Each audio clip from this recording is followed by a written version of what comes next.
नमस्कार सांग मैंने आपण मानु समस्त मो स्टोरी चैनल ले स्वागत। चलतु कहानी शुणा कहलो बौल किए तो बरर भाग 14 पूर्व भाग जदि शुणी ना जल्दी जल्दी शुणी नियंतु। कहानी शुणी सारी सब्सक्राइब करियो केबे भूलिबेनी सांग माने। आपण मानक सुंदर सुंदर मतामत पई बहुत बहुत धन्यवाद। एबे चलतु कहानी रे आगो को बढ़िबा। रूम भितरे पशिबा पूर्वरु आउ थरे मानस सबु छात को अनै देले।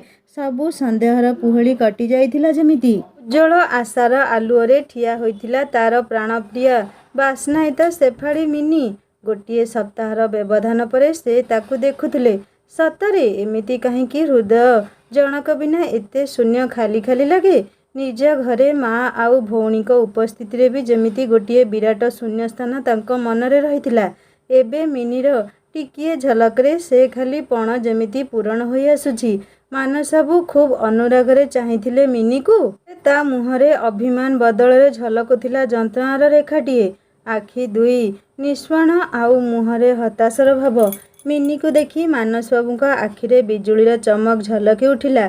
ओठरे खेलीगला तृप्तिरे हस चेन्नाए बिल्कुल ताजा ताजा। हेले मिनी मुहरे काहेकिए दुखर बादल घेरी रहिछि। टिकिए शंकारे घारी हेले से पुणी मानस बाबू भाबुथिले अच्छा ए हेउछि ता प्रियार अभियोगर जंत्रणा अभिमान जंत्रणा। से काहेकि फोन भी कलानी। शीघ्र फेरिब कही एते गुड़िए दिन से घरे रहीगला। सतरे एई मिनी खूब अभिमानीटा मानिनी शेफाड़ीटीए से। मन हेले खूब महकिब नहले पुणी नीरव रहिब।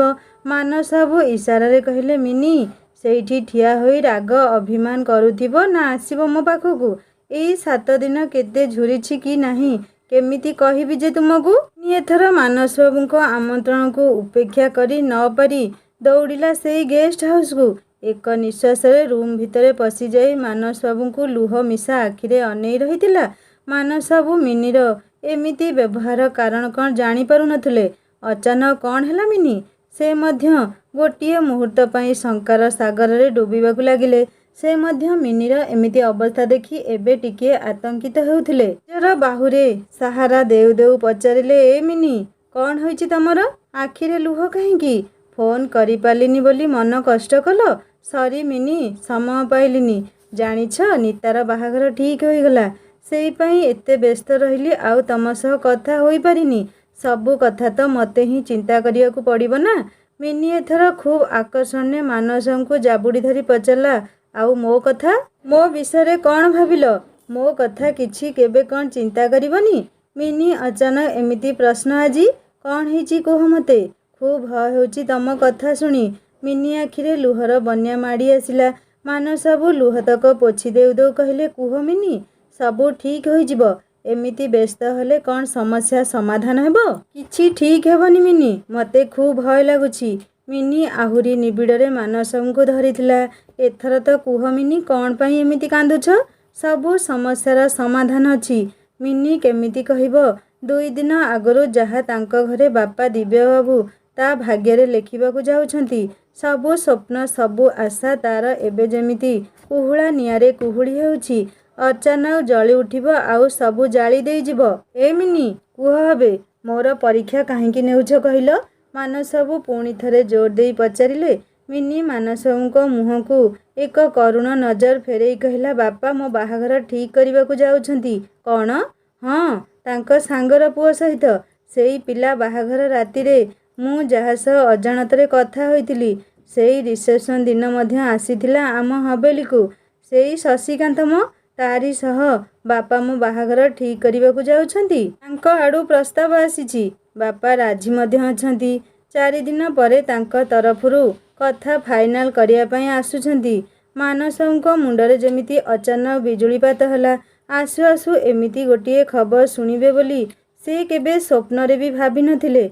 से मध्य एमिति एक खबरे सिहरी उठिले जेमिति विच्छेदर बिगुलटिए किए जेमिति खूब शब्द करी तांको कान पाखरे बजेई देई गला। नी मु तम बापा को आम विषय कहिबी ताहले ना ना बिल्कुल नुह। से एबे एमिति शुणिले तम सह कौन जे करिबे तमे जानिन। तमे कौन भाबुछ कथा कौन समस्या एते सहज। मिनी मध्य भयरे सिहरी उठिला। मानस बाबू मिनीर एमिति भयातुर मुखमंडल देखी खूब चिंतित होई पड़ुथिले। ମିନି ପୁଣି ଥରେ କହିଲା, ତମ ସହ କୋଉ କୋଣରେ ଯାଇ ରହିଲେ ବି ସେ ବାହାର କରି ନେଇ ଆସିବେ ମୋତେ, ଆଉ ମୁଁ ତୁମ ବିନା ମରିଯିବି। ଛି, ଏମିତି କ'ଣ ଛୋଟ ପିଲାଙ୍କ ପରି କଥା କହୁଛ ଯେ? ୟାର ନିଶ୍ଚୟ କିଛି ସମାଧାନ ବାହାରିବ ନା, କାହିଁକି ବ୍ୟସ୍ତ ହେଉଛ? ସମାଧାନ ତମେ ବାହାର କର ବା ନ କର, ମୁଁ କିନ୍ତୁ ୟାର କିଛି ରାସ୍ତା ବାହାର କରିବି ନିଶ୍ଚୟ। ଏଇ କ'ଣ ରାସ୍ତା? କି ରାସ୍ତା କଥା କହୁଛ? ଦେଖ, ବ୍ୟସ୍ତ ହୋଇ କିଛି ଫାଲତୁ କଥା ଚିନ୍ତା କରିବନି କହୁଛି। ଆମେ ଦୁହେଁ ସାବାଳକ ମିନି, ଜୀବନସାଥୀ ବାଛିବାର ଅଧିକାର ଅଛି ଆମର ନିଶ୍ଚୟ। ଅନେକ ରାସ୍ତା ଅଛି, ପ୍ଲିଜ୍ ଜମା ବି ବ୍ୟସ୍ତ ହୁଅନି, ସବୁ ଠିକ୍ ହୋଇଯିବ। ମିନି ମାନସବାବୁଙ୍କ ପାଖରୁ ଫେରି ଆସିଲା ଗୋଟିଏ ପ୍ରତିଶ୍ରୁତିର ସ୍ୱାକ୍ଷର ନେଇ। ହେଲେ ସେ ଜାଣିଛି ତା ବାପାଙ୍କ ଜିଦ୍ ଆଗରେ ଆଉ କାହାର ଇଚ୍ଛା ଅନିଚ୍ଛା କିଛି ବି ସମ୍ବନ୍ଧ ରଖେନି। ମାନସବାବୁଙ୍କ ପ୍ରତିଶ୍ରୁତିକୁ ପାଣିରେ ଗାର ହେବାକୁ ବେଶୀ ସମୟ ଲାଗିବନି। ମିନି ମାନସବାବୁଙ୍କୁ ଦେଖା କରି ନିଜର ଅନ୍ତର୍ଧାହ ସବୁ ଜଣେଇ ଦେଇ ନିଜ ରୁମ୍ରେ ଗଡ଼ି ପଡ଼ିଛି। ସେ ଭାବୁଛି, ଆରେ ତାଙ୍କ ଭଉଣୀ ବାହାଘର ଠିକ୍ ହୋଇଯାଇଛି କହୁଥିଲେ, କେବେ ହେବ କ'ଣ ପଚାରି ତ ପାରିଲିନି। ଛି, କ'ଣ ଭାବୁଥିବେ କେଜାଣି ମୋତେ? କେଡ଼େ ସ୍ୱାର୍ଥପର ଝିଅଟିଏ ମିନି ବୋଲି ଏମିତି ଭାବୁଥିବେ ଡାକ୍ତର ବାବୁ। ହେଲେ ନିଜର ସମସ୍ୟା ପାଖରେ ସେ ସବୁ ଭୁଲି ସତରେ ସ୍ୱାର୍ଥପର ସାଜିଛି। ମିନି ଆଖିରେ ନା ନିଦ ଅଛି ନା ପେଟରେ ଭୋକ ଅଛି। ଆଉ 4 ଦିନ ପରେ ତା'ର ସବୁ ସ୍ୱପ୍ନ ସବୁ ଆଶା ଭାଙ୍ଗି ଚୁରମାର ହୋଇଯିବ। ନା ତା ପୂର୍ବରୁ ତାକୁ କିଛି ଗୋଟାଏ କରିବାକୁ ପଡ଼ିବ। କୁନ୍ତି ଖାଇବାକୁ ଡାକିବାକୁ ଆସି କିଛି ସମୟ ହେଲାଣି ଛିଡ଼ା ହୋଇଛି। ହେଲେ ମିନି ନିଜ ଚିନ୍ତାରେ ଏତେ ମଗ୍ନ ଯେ କୁନ୍ତିର ଉପସ୍ଥିତି ତାକୁ ଜଣା ନାହିଁ। ଦିଦି, ଏ ଦିଦି, ଖାଇବା ଆସ, ମା ଡାକୁଛନ୍ତି ପରା। ମିନି ଆଖି ପୋଛି କହିଲା, ନ ଖାଇଲେ କ'ଣ ସବୁ ଠିକ୍ ହେଇଯିବ ଲୋ କୁନ୍ତି? ମୁଁ ସବୁ ଜାଣେ ଦିଦି। ଏ ବିଷୟରେ ତନୁ ଦିଦିକୁ ପଚାର, ସେ ନିଶ୍ଚୟ କିଛି ରାସ୍ତା ବାହାର କରିବେ।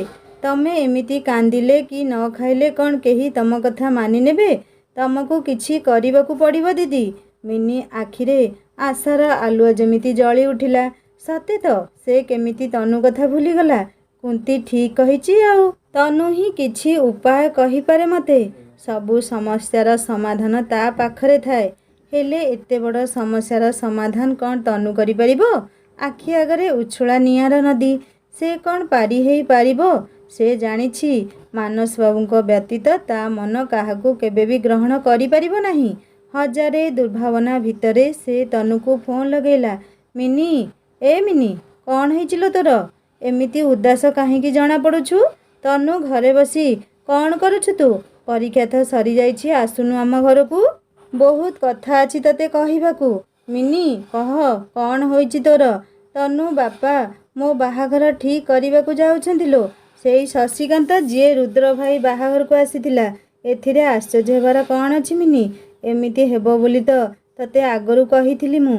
ତନୁ, ଆଉ 4 ଦିନ ପରେ ତାଙ୍କ ତରଫରୁ ସବୁ ଫିକ୍ସ କରିବାକୁ ଆସିବେ। ମୁଁ ମରିଯିବି ତନୁ, ଦେଖିବୁ। ତନୁ ଟିକିଏ ମିନିର କଥାରେ ବିବ୍ରତ ହୋଇପଡ଼ିଲା। କହିଲା, ମିନି, ଏମିତି କ'ଣ କଥା କହୁଛୁ ତୁ? ତୋ ଡାକ୍ତର ବାବୁ କ'ଣ କହୁଛନ୍ତି? ସେ ତ ଆମ ବିଷୟରେ ବାପାଙ୍କୁ କହିବାକୁ ବାହାରିଥିଲେ, ମୁଁ ତାଙ୍କୁ ରୋକିଦେଲି। ତାଙ୍କୁ କ'ଣ ମୋ ବାପାଙ୍କ ବିଷୟରେ କିଛି ଜଣାଅଛି? କହିବା ପରେ ବାପା କ'ଣ କରିବେ ମୁଁ ଜାଣିଛି ସିନା। ମିନି, ମୋ ପାଖରେ ଗୋଟିଏ ଉପାୟ ଅଛି ଲୋ। କରିପାରିବୁ? ହଁ ନିଶ୍ଚୟ, କହୁନୁ ତନୁ। ନିଶ୍ଚୟ ପାରିବି ମୁଁ। ତନୁଠାରୁ ସମସ୍ୟାର ସମାଧାନ ଉପାୟ ଶୁଣି ମିନିର ମୁଣ୍ଡ ବୁଲେଇ ଦେଲା ଯେମିତି। ସମସ୍ୟା ଠାରୁ ସମାଧାନ ଆହୁରି ବିପଦପୂର୍ଣ୍ଣ ଥିଲା। ହେଲେ ମିନି ଆଗରେ ଆଉ ଅନ୍ୟ ଉପାୟ କିଛି ନାହିଁ କହିଲେ ଚଳେ। କ'ଣ ମିନି, କରିପାରିବୁ ତ? କାଲି ରାତି ସୁଦ୍ଧା ଯାହା କରିବାର ଅଛି କରିନେ। ଡାକ୍ତରବାବୁଙ୍କୁ ରାଜି କରା। ମୁଁ ଏଇଠିକାର କାମ ଶେଷ କରି କାଲି ସକାଳେ ତୁମ ଘରେ ପହଞ୍ଚୁଛି। ମିନି ମନରେ ଅନେକ ପ୍ରଶ୍ନ ଆଉ ଆସନ୍ନ ବିପଦର ଢେଉ ମାଡ଼ି ଆସୁଛି। ସେ ଜାଣିନି ସେ ଢେଉ ତାକୁ ଭସେଇ ନେଇ କୁଆଡ଼େ ପହଞ୍ଚେଇବ। ଯାହା ହେଲେ ବି ତାକୁ ସେ ଢେଉରେ ଲମ୍ଫ ଦେବାକୁ ପଡ଼ିବ। ମିନି ସଙ୍ଗେ ସଙ୍ଗେ ଡାକ୍ତରବାବୁଙ୍କ ପାଖକୁ ଦୌଡ଼ିଗଲା। ମାନସବାବୁ ଏମିତି ଅବେଳରେ ମିନିକୁ ଦେଖି ଟିକିଏ ଶଙ୍କିତ ହୋଇ ଉଠିଲେ। ମିନି ଆଉ ଅନ୍ୟ କିଛି ନ କହି ସିଧା ପ୍ରଶ୍ନ କଲା, ତମେ ମୋତେ ଭଲ ପାଅ? ମିନି, ଇଏ କେମିତିକା ପ୍ରଶ୍ନ ପୁଣି? ହଁ, ଭଲ ପାଏ, ନିଜଠାରୁ ବି ଅଧିକ। ମୁଁ ଯାହା କହିବି ମାନିବ, ବିନା କିଛି ପ୍ରଶ୍ନ କରି। ମିନିଠାରୁ ସବୁ ଶୁଣିବା ପରେ ମାନସବାବୁ କହିଲେ, ମିନି, ଏସବୁ କରିବା ପୂର୍ବରୁ ତମ ବାପାଙ୍କୁ ଥରେ ଆମ ବିଷୟରେ କହିବା ଉଚିତ ହେବନି? ନା, ତମେ ତାଙ୍କୁ ଜାଣିନ। ମୋ କଥାରେ ତମେ ଏକମତ କି ନୁହଁ? ହଁ, କାଲି ରାତିରେ ଆମେ ଦୁହେଁ ବନଦୁର୍ଗାଙ୍କ ମନ୍ଦିରରେ ବିବାହ ବନ୍ଧନରେ ବାନ୍ଧି ହୋଇଯିବା। ତନୁ ବ୍ରାହ୍ମଣର ବ୍ୟବସ୍ଥା କରିବ କହିଛି। କାଲି ରାତିରେ ସମସ୍ତଙ୍କ ଆଢ଼ୁଆଳରେ ଥରେ ଆମେ ବିବାହ ବନ୍ଧନରେ ବାନ୍ଧି ହୋଇଗଲେ ଆମ ବାପା ଆମକୁ ଆଉ ଅଲଗା କରିପାରିବେନି। ମୁଁ ଆସୁଛି। ମାନସବାବୁ ଭାବୁଛନ୍ତି ସେ କ'ଣ ମିନି କଥାରେ ଏମିତି ରାତିରେ ଲୁଚେଇ ତାକୁ ବାହା ହେବା ଠିକ୍ ହେବ? ଘରେ ତା'ର ଭଉଣୀର ବାହାଘର ହେବାର ଅଛି। ଏମିତି ପଦକ୍ଷେପରେ ପୁଅ ଘର କ'ଣ ଭାବିବେ ତାକୁ? ଏମିତି ପରିସ୍ଥିତିରେ ସେ କ'ଣ କରିପାରିବେ? ଗୋଟିଏ ପଟରେ ମିନି, ଯାହାକୁ ସେ ନିଜ ପ୍ରାଣଠୁ ବି ଅଧିକ ଭଲ ପାଆନ୍ତି, ଆଉ ଅନ୍ୟପଟେ ନିଜ ପରିବାର, ମା ଭଉଣୀଙ୍କ ପାଇଁ ନିଜର କର୍ତ୍ତବ୍ୟ। ବାପା ଗଲା ପରେ ସବୁ ଭାର ତା ଉପରେ। ହେଲେ ସେ ମିନିକୁ କଥା ଦେଇଛନ୍ତି ସେ ଯାହା କହିବ ସେ ନିଶ୍ଚୟ ରଖିବେ। ଏବେ ଆଉ କ'ଣ ସେ ମନା କରି ତା ମନ ଭାଙ୍ଗି ଦେବାକୁ ଚାହାନ୍ତିନି? ମିନିର ବିଶ୍ୱାସ ବି ଭାଙ୍ଗି ପାରିବେନି। ସେ ଯଦି ଏବେ ବାହାଘର ପାଇଁ ମନା କରିବେ, ମିନି ନିଶ୍ଚୟ ତାକୁ ଧୋକାବାଜ ବୋଲି ଭାବିବ। ଏମିତି କାହିଁକି ଜୀବନ ପରୀକ୍ଷା ନିଏ ମଣିଷର ଭଗବାନ? ରାତିରେ ମିନିକୁ ନିଦ ନାହିଁ। ଏଇ ରାତି ପରେ ତା ଜୀବନରେ କ'ଣ ଘଟିବ ସେ ମଧ୍ୟ ଜାଣିନି। ନୂଆ ସକାଳ ତା ଜୀବନ ପାଇଁ କି ଉପହାର ରଖିଛି କେଜାଣି? ମାନସବାବୁ ବି ଭାବୁଛନ୍ତି ଜୀବନର ଏତେ ବଡ଼ ନିର୍ଣ୍ଣୟ ନେବା ଉପରେ ସେ କ'ଣ ଠିକ୍ କରୁଛନ୍ତି? ହୃଦୟ ଭିତରଟା କାହିଁକି କେମିତି କୋରି ବିଦାରି ହେଇଯାଉଛି। ମା ଆଉ ଭଉଣୀ କ'ଣ କହିବେ ଏମିତି ବାହା ହୋଇଗଲେ? ଆଉ ସେ ବାହା ହେବାକୁ ମନା କଲେ ମିନିକୁ ସବୁଦିନ ପାଇଁ ହରେଇ ଦେବ। ସବୁଦିନ ପରି ସକାଳ ହେଲା। ମିନି ଅଳସ ଭାଙ୍ଗି ଉଠି ବସି ଭାବୁଛି ତନୁର କଥାକୁ। ଆଜି ରାତିରେ ସେ ମାନସବାବୁଙ୍କୁ ବାହା ହୋଇଯିବ। ସେ ସମ୍ପୂର୍ଣ୍ଣ ଆପଣାର କରିନେବ ମାନସବାବୁଙ୍କୁ। ମନଟା କେମିତି ଗୋଟିଏ ଅଜଣା ଖୁସିରେ ଶିହରି ଉଠିଲା ତା'ର। ସବୁ ଦୁଃଖ ଅବସାଦ ଯେମିତି ଟିକିଏ ସମୟ ପାଇଁ ଦୂରେଇ ଗଲା କୁଆଡ଼େ। ମିନି ନିଜ ଶୋଇବା ରୁମ୍ରୁ ତଳକୁ ଆସିଲା। ମିନିର ମା କହିଲେ, ଏମିତି କ'ଣ ମୁହଁ ତୋର ଶୁଖିଲା ଶୁଖିଲା ଦିଶୁଛି? ଦେହ ଭଲ ନାହିଁ କି ତୋର? ମିନି ଖୁବ୍ ଆବେଗରେ ନିଜ ମାଙ୍କୁ କୁଣ୍ଢେଇ ଧରି କହିଲା, ମା। ମିନିର ମା ଭାବିଲେ ଝିଅର ବାହାଘର କଥା ଚାଲିଛି ତ ପର ଘରକୁ ଯିବା ଚିନ୍ତାରେ ସେ ଏମିତି ଦୁଃଖୀ ହେଉଛି। ସେ କହିଲେ, ହଁ ରେ ମା, ସବୁ ଝିଅଙ୍କୁ ଦିନେ ମା ବାପା ଜନ୍ମ ମାଟିର ମୋହ କାଟି ଦେଇ ଯିବାକୁ ପଡ଼େ। ବାପା ଯୋଉଠି ଠିକ୍ କରିଛନ୍ତି ସେ ପରିବାର ଖୁବ୍ ଭଲ। ସୁଖରେ ରହିବୁ ରେ ମା, ମନ କାହିଁକି ଦୁଃଖ କରୁଛୁ? ମିନିର ହୃଦୟ ଯେମିତି ଉଛୁଳି ଯାଉଛି। ସେ ଆଜି ରାତିରେ ସମସ୍ତଙ୍କ ମମତା କାଟିଦେବାକୁ ଯାଉଛି। କେମିତି କହିବ ସେ କଥା ତାଙ୍କୁ? ତାଙ୍କ ଝିଅ ନିଜର ଭଲ ପାଇବା ପାଖରେ ହାରିଯାଇ ସେମାନଙ୍କ ଆଶା ଧୂଳିସାତ୍ କରିବାକୁ ଯାଉଛି। ସେ ତା ମାଙ୍କୁ ଧରି କଇଁ କଇଁ ହୋଇ କାନ୍ଦି ପକେଇଲା। କୁନ୍ତୀ ସଙ୍ଗେ ସଙ୍ଗେ କହିଲା, ଦିଦି ଏବେଠୁ ଏମିତି କାନ୍ଦିଲେ ବିଦାୟ ବେଳେ କ'ଣ କରିବ ଯେ? ମିନି ଅପେକ୍ଷା କରିଛି ତନୁର ଆସିବା ପଥକୁ। କ'ଣ ଠିକ୍ ଠାକ୍ କଲା ସେ? ପଣ୍ଡିତ ରାତିରେ ଏମିତି ଆସି ବାହାଘର କରିବାକୁ ରାଜି ହେଲେ କି ନାହିଁ ସେଇ ଚିନ୍ତାରେ ଖାଲି ଘାରି ହେଉଥିଲା ମିନି। ଦିନ 10ଟା ବାଜିଲା। ତନୁ ଆସି ପହଞ୍ଚିଲା ହବେଲିରେ। ମିନିକୁ ଯେମିତି ଭାସି ଯାଉଥିବା ବେଳେ କୁଟାଖିଆର ସାହାରା ମିଳିଗଲା। ସେ ତା ହାତ ଧରି ଉପରକୁ ନିଜ ରୁମ୍କୁ ନେଇ ପଚାରିଲା, ତନୁ ସବୁ ଠିକ୍ ହେଲା କି ନାହିଁ? ଆରେ ମିନି, ସେ ବ୍ରାହ୍ମଣ ଟିକିଏ ଭାଙ୍ଗି ମୋଡ଼ି ହେଉଥିଲା। କହିଲା, ଏଥିରେ ଲଫଡ଼ା ଅଛି ପୁଣି ଅନ୍ୟ ଗାଁରେ ବାହାଘର। ମୁଁ ତାକୁ 3 ଗୁଣ ପଇସା ଲୋଭ ଦେଖେଇ ରାଜି କରେଇছিলো। ସେ ରାତି 11ଟା ପରେ ବାହାଘର ସରଞ୍ଜାମ ସହ ଆସିବେ। ଦୁର୍ଗା ମନ୍ଦିରରେ ବାହାଘର କରେଇବେ। ଆଉ ଡାକ୍ତର ବାବୁ ଆସିବେ ତ? କେମିତିକା କଥା କହୁଛୁ ଯେ? ସେ ନ ଆସିଲେ ବାହାଘର କେମିତି ହେବ?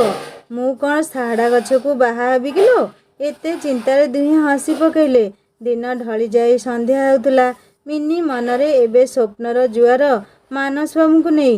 କେତେ ସ୍ୱପ୍ନ ସୁନେଲି ଆଉ ରୂପେଲି ମାନସବାବୁଙ୍କୁ ନେଇ। ମିନି ଉଡ଼ି ଯାଉଛି ତାଙ୍କୁ ନେଇ କୋଉ ଅପହଞ୍ଚ ଇଲାକାକୁ, ବହୁ ଦୂରକୁ। ଆଜି ରାତି ପରେ ସବୁ କିଛି ବଦଳିଯିବ ତା ଜୀବନରେ। ସେ ମାନସବାବୁଙ୍କ ସ୍ତ୍ରୀ ହୋଇଯିବ। ବାହାଘର ପରେ ତା ବାପା ଆଉ କିଛି କହିବାର ଉପାୟ ନଥିବ। ସେ ଦୁହେଁ କ୍ଷମା ମାଗିନେବେ, ଆଉ ସବୁ ଠିକ୍ ହୋଇଯିବ। ହବେଲିରେ ସନ୍ଧ୍ୟା ବତୀ ଜଳିଲା। ରାତ୍ରି ଆଗକୁ ବଢ଼ୁଥିଲା ଆଉ ତା ସହିତ ବଢ଼ୁଥିଲା ମିନି ହୃଦୟ ସ୍ପନ୍ଦନ। ମାନସବାବୁ ନିଜ ପାଇଁ ଥିବା ବର ବେଶ ପାଇଁ କୁର୍ତ୍ତା ପାଇଜାମାକୁ ଖୁବ୍ ନିବିଡ଼ ଭାବରେ ଧରି କହୁଥିଲେ, ମା, ମୋତେ କ୍ଷମା କରିଦେବ। ତମମାନଙ୍କ କେତେ ଆଶା ପୁଅର ବାହାଘର, ସେ ସବୁକୁ ଧୂଳିରେ ମିଶେଇ ମୁଁ ଆଜି ବାହା ହେବାକୁ ଯାଉଛି। ସେ ବି ଚୋରଙ୍କ ପରି ଲୁଚେଇ ଲୁଚେଇ। ରୂପାର ଆଉ ପଢ଼ିବାକୁ ଆଗକୁ ସାହସ ନଥିଲା। ସେ ଖୁବ୍ ଭୟଭୀତ ହୋଇ କହିଲା, ବୃନ୍ଦା, ଆଉ ଆଗକୁ ପଢ଼ିବାକୁ ଭୟ ଲାଗୁଛି ଲୋ। ଆଉ କେଇ ପୃଷ୍ଠା ମାତ୍ର ଅଛି, ତାପରେ କ'ଣ ହୋଇଥିବ କେଜାଣି। ଏଇ କେଇ ପୃଷ୍ଠା କାହିଁକି ପଢ଼ିବାକୁ କଷ୍ଟ ମାଡ଼ି ପଡ଼ୁଛି। ରୂପା କାହିଁକି ବ୍ୟସ୍ତ ହେଉଛ? ପଢ଼ ଆଗକୁ। ବହୁତ ଉତ୍କଣ୍ଠା ଜାଣିବାକୁ। ମିନି ପିଉସୀ କ'ଣ ବାହା ହୋଇ ପାରିଲେ କି ନାହିଁ? ସେ ରକ୍ତ ବୋଳା କୁର୍ତ୍ତା କାହାର ଥିଲା? ରୂପା ପୁଣି ଥରେ ଡାଏରୀ ପୃଷ୍ଠା ଆଗକୁ ଓଲଟେଇଲା। ରାତ୍ରି ଭୋଜନ କରିବାକୁ ମିନି ଆଉ ତଳକୁ ଆସିଲାନି। କୁନ୍ତୀ ହାତରେ ନିଜ ରୁମ୍କୁ ଖାଇବା ମିଛରେ ମଗେଇଲା ମିନି। ସକାଳଠାରୁ ସେ ଜାଣି ଜାଣି ଉପବାସ ଅଛି, କାହାର ସନ୍ଦେହ ନ ହେବ ସେଇଥିପାଇଁ ନିଜ ରୁମ୍କୁ ମଗେଇ ପୁଣି ସେ ତାକୁ ଖାଇ ନଥିଲା। ରାତିରେ ସବୁ ନୈଶ ଭୋଜନ ପରେ ଶୋଇବାକୁ ଗଲେଣି। ଚାକର ବାକର କେତେବେଳୁ ଶୋଇ ପଡ଼ିଲେଣି। ମିନି ଉଠି ବସିଛି ଦର୍ପଣ ଆଗରେ। ସବୁ ଝିଅଙ୍କର ସ୍ୱପ୍ନ ଦିନେ ବଧୂବେଶ ସାଜିବାର। ହେଲେ ମିନି ଭାଗ୍ୟରେ ସେ ଦିନ ଆସିଲା ଯେ, ହେଲେ ଏମିତିକା ପୁଣି ଲୁଚି ଲୁଚି। ତନୁ ମିନିକୁ ସଜେଇଲା ଖୁବ୍ ସୁନ୍ଦର କନ୍ୟା ବେଶରେ। ମିନିର ଆଖି ଜକେଇ ଆସୁଥାଏ। ଏ ଲୁହ କ'ଣ ପାଇଁ ଆଜି ଏଇ ମୁହୂର୍ତ୍ତରେ ଆସୁଛି ତା ଆଖିକୁ? ନିଜ ବାହାଘର ଲୁହ ନା ଆଉ କିଛି? ମିନି, କାନ୍ଦୁଛୁ କ'ଣ ପାଇଁ ଲୋ? ତୁ ଯାହା ଚାହୁଁଥିଲୁ ତାହା ତ ହେବାକୁ ଯାଉଛି। ଜାଣିନି ତନୁ, ମନ କ'ଣ ପାଇଁ ଖୁବ୍ ଅସ୍ଥିର ହେଉଛି ମୋର। ଲାଗୁଛି ଯେମିତି ମୋ ଅଜାଣତରେ କିଛି ଅଶୁଭ ଘଟିବାକୁ ଯାଉଛି। ଆଉ ମନ ଭରି କାନ୍ଦିବାକୁ ଇଚ୍ଛା ହେଉଛି। କିଛି ହେବନି ଲୋ, ସେ ତୋ ମନର ଭ୍ରମ। ମାନସବାବୁ ରେଡ଼ି ହେଲେ କି ନାହିଁ କେଜାଣି। ମାନସବାବୁ ନିଜେ ଆଜି ନିଜ ବାହାଘର ପାଇଁ ରେଡ଼ି ହେଉଛନ୍ତି। ମନ ଭିତରେ ଅନେକ ଅତୃପ୍ତ ଆଶା ଉଡ଼ି ବୁଲୁଛନ୍ତି। ଆଜି କି ପରିସ୍ଥିତିରେ ସେ କ'ଣ କରିବାକୁ ଯାଉଛନ୍ତି। କେବେ ସ୍ୱପ୍ନରେ ତ ଏମିତି ଆଶା ନିଜ ପାଇଁ ନିଜେ ମଧ୍ୟ କରିନଥିଲେ। ରାତି 11 ଉପରେ ହେଲାଣି। ମିନିକୁ ନେଇ ତନୁ ଆଉ କୁନ୍ତୀ ଦୁର୍ଗାଙ୍କ ମନ୍ଦିର ପହଞ୍ଚିଲେ। କିଛି ସମୟ ପରେ ମାନସବାବୁ ଗୋଟିଏ ଭାରୀ ମନ ନେଇ ସେ ବି ମନ୍ଦିର ଭିତରେ ଉପସ୍ଥିତ ହେଲେ। ନିସ୍ତବ୍ଧ ରଜନୀ, ନିଦ୍ରା କୋଳରେ ସମସ୍ତେ ପ୍ରାୟ ସୁପ୍ତ। ଏଇ ଦୁଇଟି ପ୍ରାଣରେ ଅନେକ ଆଶା, ଚାରିଟି ଆଖିରେ ଜୀବନ୍ତ ସ୍ୱପ୍ନର ମହଲ ମୁଣ୍ଡ ଟେକିଲାଣି। ମାନସବାବୁ ମିନି ମୁହଁକୁ ଅନେଇଲେ। ସବୁ ଆଶଙ୍କା ଯେମିତି ଦୂରକୁ ପଳେଇଲା। ମିନି ମଧ୍ୟ ତା ସ୍ୱପ୍ନର ରାଜକୁମାରକୁ ଦେଖି ସବୁ କିଛି ଦୁଃଖ ଭୁଲିଗଲା। ଏବେ ସେମାନେ ପଣ୍ଡିତ ମହାଶୟଙ୍କ ଆସିବାକୁ ଅପେକ୍ଷା କରିଛନ୍ତି। ରାତି ପ୍ରାୟ 12ଟା ପରେ। ବାଇକରେ ସବାର ଦୁଇ ବ୍ରାହ୍ମଣ ବାହାଘର କାର୍ଯ୍ୟ ସମାପନ କରିବାକୁ ଦୁର୍ଗା ମନ୍ଦିରରେ ପହଞ୍ଚିଲେ। ନନା, ଏତେ ଡେରି କଲେ ଆପଣ? ପଚାରିଲା ତନୁ। ଆରେ ବାହାରୁ ବାହାରୁ ଟିକେ ଡେରି ହୋଇଗଲା। ବ୍ୟସ୍ତ ହୁଅନି ପିଲେ, ସବୁ ସମୟ ପୂର୍ବରୁ ହୋଇଯିବ, କହିଲେ ମୁଖ୍ୟ ନନା। ମନ୍ଦିର ଖୋଲା ହେଲା ସେଇ ରାତିର ବିଳମ୍ବିତ ପ୍ରହରରେ। ମା ଦୁର୍ଗା ଯେମିତି ନିଦରେ ଘୁମେଇ ପଡ଼ିଥିଲେ। ବାହାଘର ପାଇଁ ସବୁ ସରଞ୍ଜାମ ସଜାଡ଼ି ନନା ମନ୍ତ୍ରପାଠ ଆରମ୍ଭ କଲେ। ଶଙ୍ଖ ଧନୁରୁ ଆରମ୍ଭ ହେଲା କର୍ମବିଧି। କୁନ୍ତୀ ଆଉ ତନୁ, ଏଇ ଦୁହେଁ କେବଳ ବରକନ୍ୟାଙ୍କ ତରଫରୁ ଉପସ୍ଥିତ ଥିଲେ। ସେଇ ଦୁହେଁ ସବୁ ବିଧିରେ ସାହାଯ୍ୟ ବି କରୁଥିଲେ। ରାତ୍ରି ବଢ଼ିବା ସହିତ ବାହାଘର କାର୍ଯ୍ୟ ବି ଆଗକୁ ବଢ଼ି ଚାଲିଥାଏ। ବରଣମାଳା, ସିନ୍ଦୁରଦାନ, ପାଣି ଗ୍ରହଣ ଖୁବ୍ ସହଜରେ ସମ୍ପନ୍ନ ହେଲା। ଶେଷ ବିଧି ପାଇଁ କୁନ୍ତୀ ଶଙ୍ଖ ଫୁଙ୍କିଲା। ହବେଲି ଭିତରେ କୋଉ ଭିତର ମହଲାରେ ସମସ୍ତେ ଶୋଇଥିଲେ ଯେ କାହାକୁ ବା ଜଣା। ନିଜ ଝିଅର ବିବାହ କାର୍ଯ୍ୟ ଶେଷ ହେବାକୁ ବସିଲାଣି। ହବେଲିର ଚୌକିଦାର ସନାତନ କେତେବେଳୁ ଘୁମେଇ ପଡ଼ିଲାଣି। ଶଙ୍ଖ ଧ୍ୱନିରେ ତାର ନିଦ ଭାଙ୍ଗିଗଲା। ଏତେ ରାତିରେ ମା ଦୁର୍ଗାଙ୍କ ମନ୍ଦିରରେ ଶଙ୍ଖନାଦ କାହିଁକି? ସେ କ'ଣ ଭୁଲ ଶୁଣିଲା ନା ସ୍ୱପ୍ନ ଦେଖିଲା? ନା, ପୁଣି ଥରେ ଶଙ୍ଖନାଦ ମନ୍ଦିର ଭିତରୁ ଭାସି ଆସୁଛି। ରାତି 2:30 ହେଲାଣି। ଏତେ ରାତିରେ କିଏ ପୂଜା କରୁଛି କି? ସେ ଭୟ ଆଉ ଶଙ୍କିତ ପାଦରେ ମନ୍ଦିର ଆସି ଯୋଉ ଦୃଶ୍ୟ ଦେଖିଲା, ଯେମିତି ତା ହୋସ ଉଡ଼ିଯିବ। ଅନ୍ଧାରରେ ନିଜକୁ ଲୁଚେଇ ସେ ନିଜର ମାଲିକଙ୍କ କନ୍ୟାର ଏମିତି ବିବାହ କାର୍ଯ୍ୟ ସମ୍ପାଦନ ହେଉଥିବା ଦେଖି କ'ଣ କରିବ ସ୍ଥିର କରିପାରୁନି। ଏତେ ସମୟ ହେଲାଣି, ବାହାଘର ସରିବାକୁ ବସିଲାଣି। ସେ କେମିତି ଜାଣିପାରିଲାନି? ଏବେ ବାବୁଙ୍କୁ ଜଣେଇବାକୁ ପଡ଼ିବ, ନହେଲେ ସକାଳ ପୂର୍ବରୁ ତାର ଜୀବିକା ଧାରଣର ଏଇ ଛୋଟ ଚାକିରି ଖଣ୍ଡକ ବି ଯିବ। ହେଲେ ବାବୁ ଜାଣିଲେ ମିନି ଆଉ ଡାକ୍ତରବାବୁଙ୍କ ସହ କି ପ୍ରକାର ବ୍ୟବହାର କରିବେ କେଜାଣି। ହେଲେ ବି ତାକୁ ସବୁ ଜଣେଇବାକୁ ପଡ଼ିବ। ସେ ଧାଇଁଲା ହବେଲି ଭିତରକୁ। ଦିବ୍ୟବାବୁଙ୍କ ଝରକା ପାଖରେ ଛିଡ଼ା ହୋଇ ଡାକିଲା, ବାବୁ, ବାବୁ, ବାବୁ ଉଠନ୍ତୁ ଶୀଘ୍ର। ଗାଢ଼ ନିଦରେ ଶୋଇଥିବା ଦିବ୍ୟବାବୁ ଆଖି ମଳି ମଳି ଉଠି ଝରକା ପାଖକୁ ଯାଇ ପଚାରିଲେ, ସନିଆରେ, କ'ଣ ହେଲା କି? ଏତେ ରାତିରେ ଡାକୁଛୁ କ'ଣ ପାଇଁ? କାହାର କ'ଣ ହେଲା? ପାଟି ତାର ଖନି ମାରି ଯାଉଥାଏ। ସେ କେବଳ ଏତିକି କହିଲା, ବାବୁ, ବନ ଦୁର୍ଗା ମନ୍ଦିରରେ ହଁ କ'ଣ ହେଲା ମନ୍ଦିରରେ କହ। ସେ ଭାବିଲେ ମନ୍ଦିରରେ କ'ଣ ମା'ଙ୍କ ଗହଣା କିଏ ଚୋରି କରି ନେଇ ଯାଇଛି। ସନିଆ ଦେଖିବାକୁ ମୋତେ ଡାକୁଛି। ଆପଣ ଆସନ୍ତୁ ବାବୁ, ଏଇ ସଙ୍ଗେ ସଙ୍ଗେ ଆସନ୍ତୁ। ଦିବ୍ୟ ବାବୁ ସେଇ ଆଶଙ୍କା କରି ହବେଲୁ ବାହାରି ମନ୍ଦିର ପାଖରେ ପହଞ୍ଚିଲେ। ମନ୍ଦିରରୁ ମନ୍ତ୍ରଧ୍ୱନି ଭାସି ଆସୁଛି। ଏତେ ରାତିରେ ପୂଜା କିଏ କରୁଛି? ସେ ଦୌଡ଼ିଗଲେ ମନ୍ଦିର ପ୍ରାଙ୍ଗଣକୁ। ଅନେଇ ଦେଇ ନିଜ ଆଖିକୁ ବିଶ୍ୱାସ କରିପାରୁ ନଥିଲେ ସେଇ ମୁହୂର୍ତ୍ତର ଦୃଶ୍ୟ ଦେଖି। ଯାହା ସେ କେବେ ସ୍ୱପ୍ନରେ ବି ଭାବି ନାହାନ୍ତି ସେଇଆ ହେଉଥିଲା ମନ୍ଦିର ଭିତରେ। ନିଜ ଝିଅର ବାହାଘର ହେଉଥିଲା। ଆଉ 2 ଦିନ ପରେ ତାଙ୍କ ବନ୍ଧୁ ପୁତ୍ର ପାଇଁ ସେ ଜବାବ ଦେଇସାରିଛନ୍ତି ବାହାଘର ଠିକ୍ କରିବା ପାଇଁ। ହେଲେ ଝିଅ କ'ଣ କଲା ଆଜି?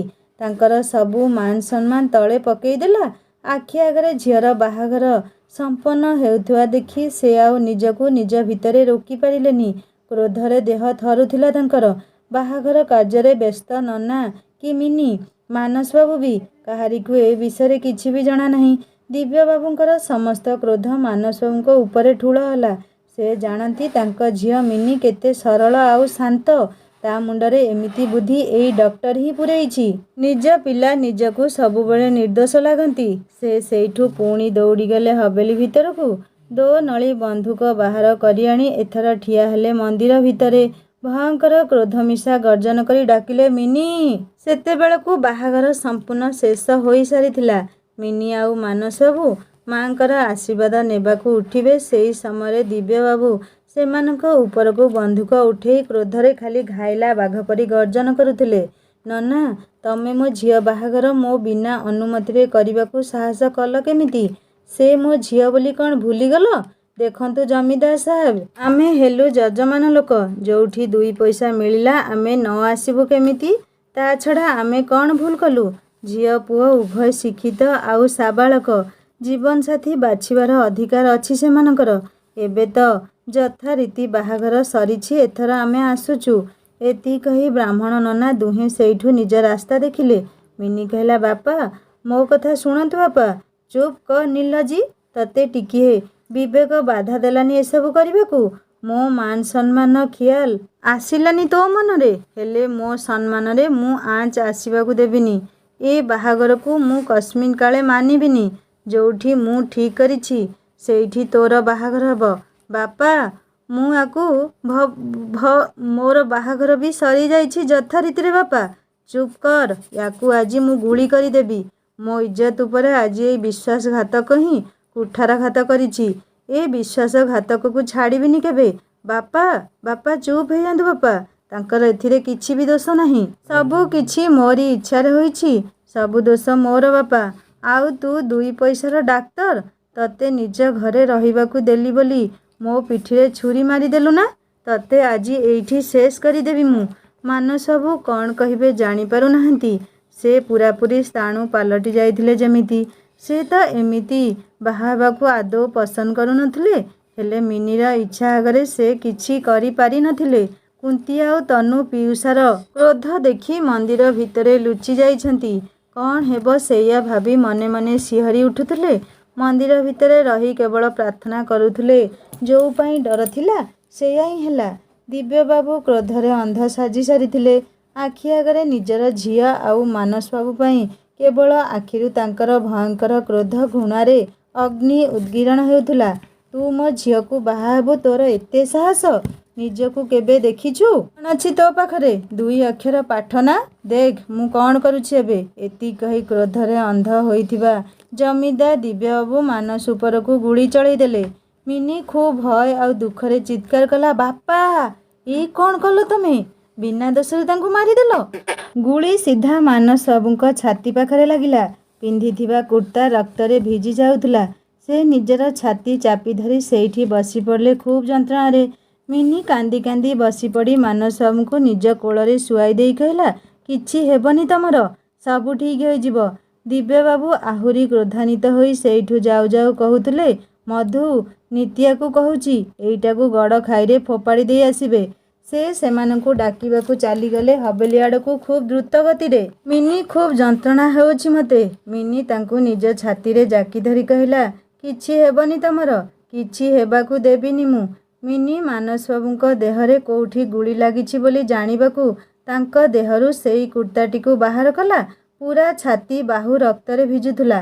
गुली कांधरे लागिथिला बोधहुए। मिनी निज शाढ़ी झरुथिबा रक्तधार पोछि देई कहूतला, हे माँ दुर्गा बंचई दे तांकू।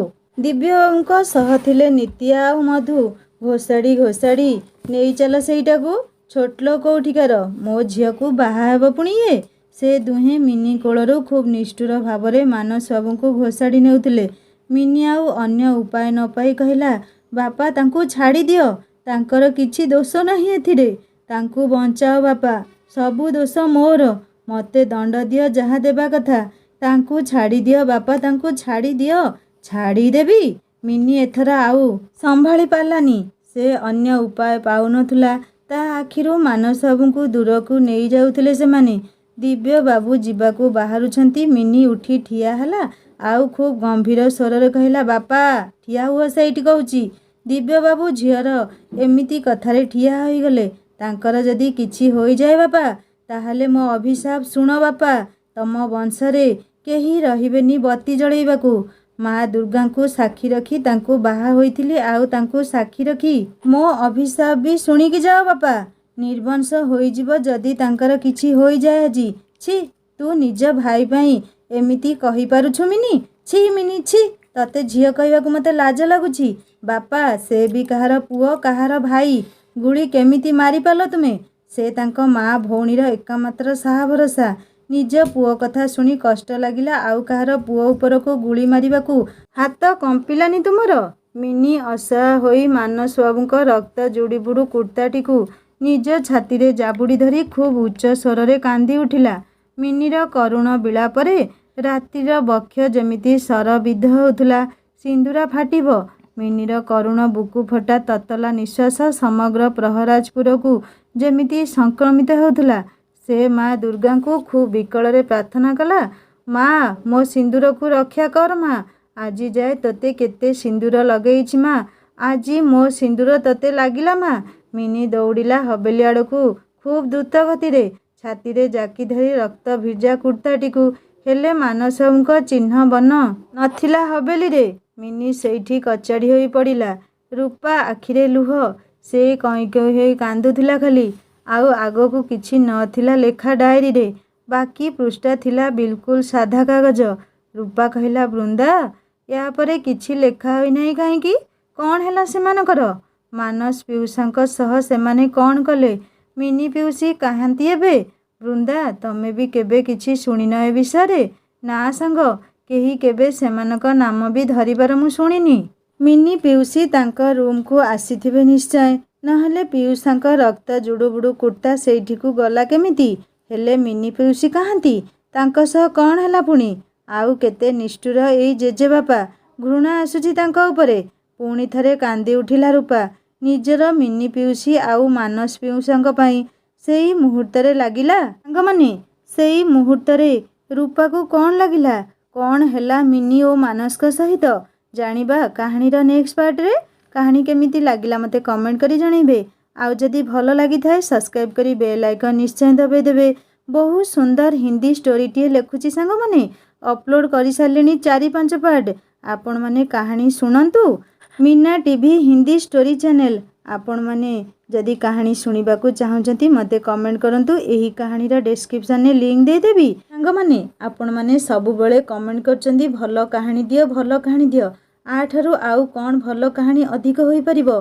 कहानी सुनिबा नेक्स्ट पार्ट रे। आगो कौन हला रहउची। नमस्कार, जय जगन्नाथ।